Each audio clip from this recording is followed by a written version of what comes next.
Sebagai mahasiswa pendidikan biologi, kita harus mempelajari tentang ilmu pendidikan. Salah satu yang akan dibahas oleh kelompok saya adalah pendidikan sepanjang hayat.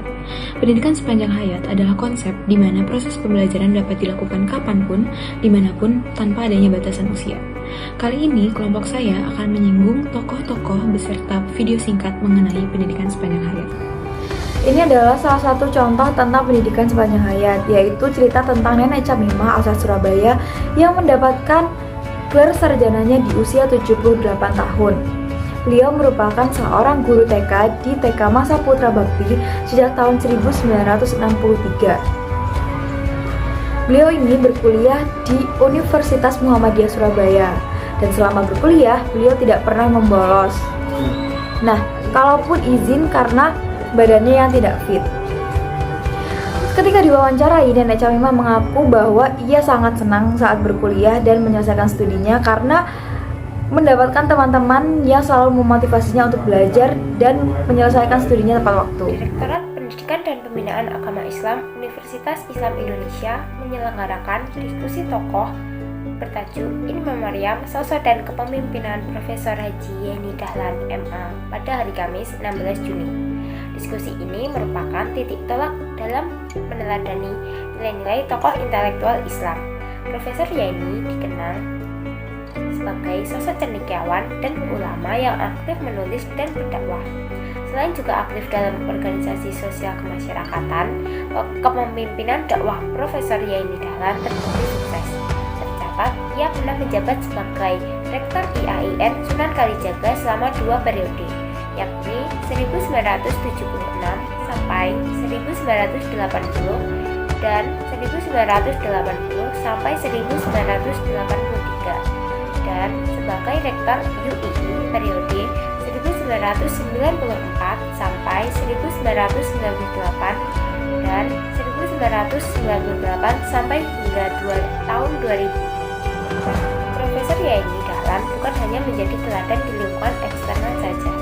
Lingkungan internal keluarganya, sosok Profesor Yeni Dahlan juga menjadi teladan, terutama bagi anak-anaknya. Seperti halnya pernyataan yang disampaikan oleh Yaki Sulistiawan selaku anggota keluarga dari Profesor Yeni Dahlan. Beliau selalu mengajarkan kepada anak-anaknya untuk senantiasa menjunjung tinggi keilmuan. Beliau mencontohkan untuk belajar sepanjang hayat, bahkan di umur tuanya. Beliau bahkan mengetik satu persatu di mesin ketik untuk menuliskan karyanya, yaitu Al-Quran dan terjemahan artinya. Mengajarkan anaknya untuk menjadi pribadi yang rendah hati dan mampu bermanfaat bagi orang lain, paparnya.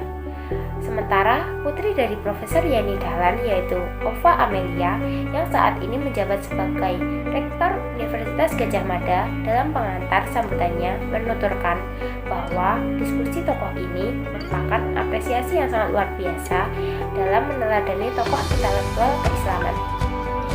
Ia mengaku merasakan ajaran yang secara rutin diberikan oleh ayahnya untuk senantiasa menuntut ilmu sesuai dengan proses pembentukan kecakapan-kecakapan fundamental secara intelektual dan emosional ke arah alam dan manusia. Dalam Undang-Undang Republik Indonesia Nomor 20 Tahun 2003 tentang Sistem Pendidikan Nasional atau Sidiknas, dalam bab 3 mengenai prinsip penyelenggaraan pendidikan pasal 4 ayat 1, dijelaskan bahwa pendidikan diselenggarakan secara demokratis dan berkeadilan serta tidak diskriminatif dengan menjunjung tinggi hak asasi manusia, nilai keagamaan, nilai kultural, dan kemajemukan bangsa.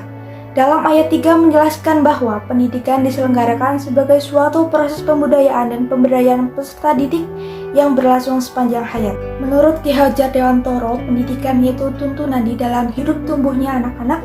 Adapun maksudnya pendidikan adalah menuntun segala kekuatan kodrat yang ada pada anak-anak agar mereka sebagai manusia dan anggota masyarakat dapatlah mencapai keselamatan dan kebahagiaan yang setinggi-tingginya. Oleh karena itu, janganlah takut untuk terlambat belajar, karena pada hakikatnya kita belajar sepanjang hayat.